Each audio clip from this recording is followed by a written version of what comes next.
Good evening, everybody. I welcome each and every one of you for the youth service. Let's all gather and worship our mighty Lord.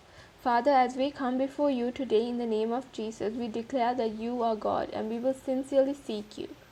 Father, your love is greater than life, and our lips will glorify you. We will praise you as long as we live, and in your name we will lift up our hands.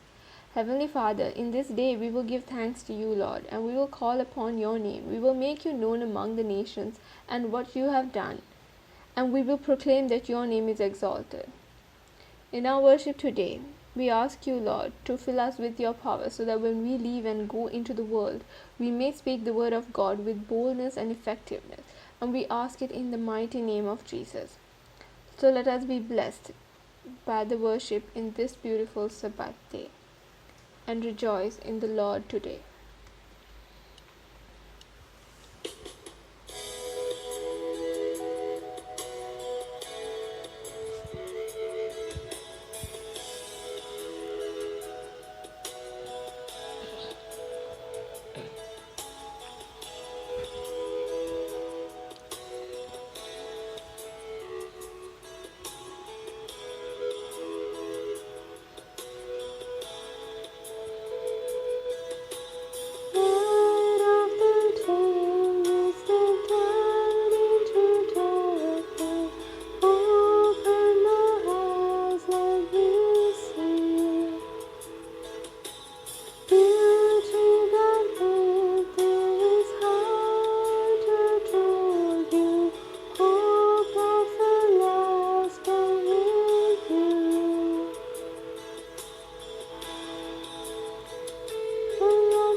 We lift up your name, O God.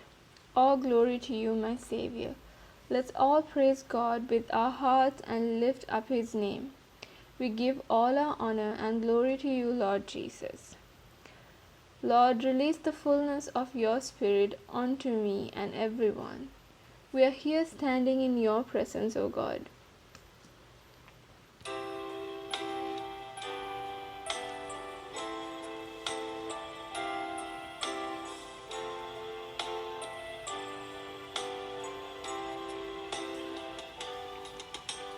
As the deer pants for the water, so my soul longs after you. You alone are my heart's desire, and I long to worship you. You alone are my strength, my shield. To you alone may my spirit yield. You alone are my heart's desire, and I long to worship you. You're my friend and you're my brother, even though you are king. I love you more than any other, so much more than anything. You alone are my strength, my shield. To you alone may my spirit yield. You alone are my heart's desire, and I long to worship you. I want you more than gold or silver, only you can satisfy. You alone are the rose, the giver, and the apple of my eye. You alone are my strength, my shield. To you alone may my spirit yield. You alone are my heart's desire, and I long to worship you.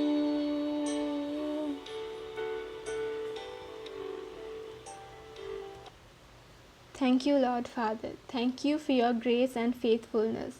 Lord, as I finish this worship, I thank you for speaking to our minds and hearts, and thank you for blessing us. Father, we thank you that we can worship you because we have been justified by faith, and now we have peace with you, Father, through our Lord Jesus Christ, and we have been given access to grace by faith in him. Father Lord, bless Satsarni to speak your word to the youth today through her. Let the word speak to every one of our hearts, and let us all be blessed. In Jesus' name I pray. Thank you everyone, and hope you have a blessed evening.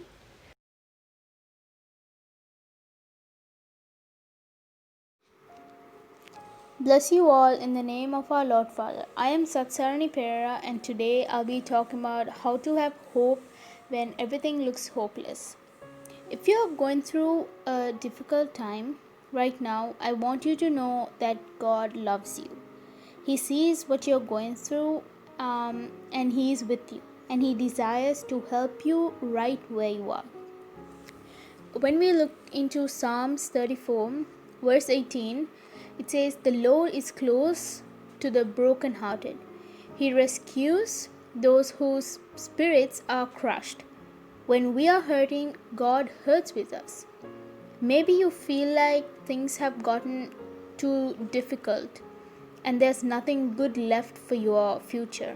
This is what the enemy wants you to believe, but God has something else to say. In Jeremiah 29, verse 11, the Lord says, "For I know the thoughts and plans that I have for you, thoughts and plans for welfare and peace, and not for evil, to give you hope in your final outcome." Our enemy, Satan, wants to discourage us and make us feel like things will never get better, like there's no way out. He wants us to believe that we are all alone. It's easy to isolate ourselves and feel like no one can possibly understand us. The enemy likes it when we keep things hidden in the dark. Like, however, God is light. And when we discover what He has to say and shine His light onto our situation, it brings us freedom and hope. When we keep things to ourselves, everything seems worse than it really is. But when we get it out into the open, it brings us relief and we allow God to use other people to help us. Well, the truth is, we all need to talk to someone at different times, at difficult times. We all go through things and need someone to help us get through our difficult seasons in life.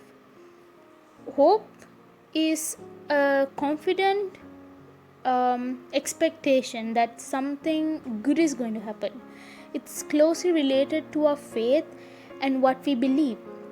When we dare to hope, it floods our life with joy and peace. When we look into Romans 5, verse 3 to 5, Paul says that we can rejoice in our sufferings because we are people of hope.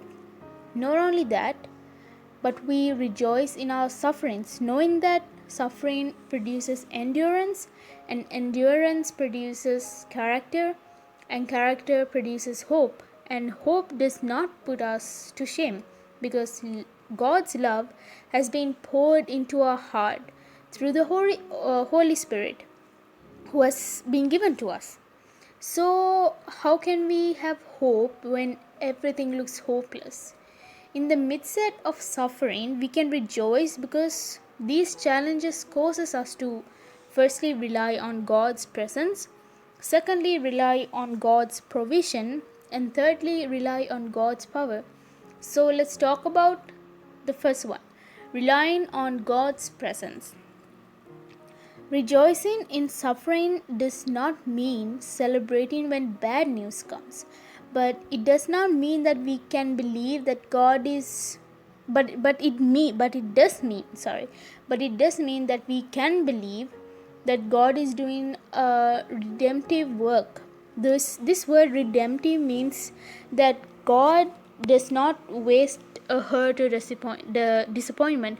He is using them to shape and build us into the image of Jesus, which is His highest passion. When we go through a suffering, we often pray and seek God more intensely than the other times, right? Our greatest times of growth have been when we have reached the end of our resources and all we have left is Jesus. God uses suffering to make us rely on His presence. If you look into Psalms 23, verse 4, David writes that he does not fear because God is with him. He relies on God's presence and it brings him strength and comfort. Remember that for there to be a shadow, there has to be a light. I don't know what your valley of shadow of death is, but I do know who the light is that is walking with you in that valley. If you look into Psalms 31 verse 1, David reveals that one of the reasons for his joy is that he is forgiven. Blessed is the one whose wrongs are forgiven, whose sins are covered. We can't determine God's love for us based on good or bad situations. We determine His love based on the cross and what He did for us on it. Well, now moving on to the second one, we can talk about relying on God's provision. In 2 Corinthians 12, verse 7, Paul reveals that he has suffered from a thorn in the flesh. God was so concerned about Paul not becoming proud. He allowed this to happen to him, preventing him from becoming a narcissist. In our current situations, God is saying to us that His grace is sufficient. And even if we feel weak, He is making us stronger than we have ever been. His grace is not an abstract idea. It is the person of Jesus through the power of the Holy Spirit. The hell you are going through may be the very circumstance God uses to take you to a whole new level. Now lastly, we can talk about relying on God's power. In 2 Corinthians 12:9, it says, "Therefore I will boast all the more gladly of my weaknesses, so that the power of Christ may rest upon me." What is your weakness? Maybe it is a son or daughter that hasn't quite turned out the way you thought he or she would be. Maybe it's a job situation that has gone wrong. Maybe even a medical diagnosis that has scared you. Maybe like Paul's, it is also insults, hardships, or persecutions. Whatever it is, Paul says he will boast in those things because when we are weak, the power of Christ rests on us. So remember, the greater the enemy comes at you, the greater Jesus is in you. Maybe you hear voices telling you to quit, give up, and let it go. But don't listen, don't stop. When you are weak, then he is strong. Remember, the greater the attack against you, the greater Christ is in you. Then you have to rely on His presence, His provision, and His power. So wherever you find yourself today, regardless of what's happened or how things may look right now, always remember that God is on your side. He is the God of impossible and the one who can make a miracle out of any situation. So remember that God is always on your side. I would like to end today's service with a small prayer. Hallelujah. Heavenly Father, as we come to the end of our time together, we thank you for what has been accomplished here today. Thank you, Lord, for everything. Help us obey everything that you have taught us.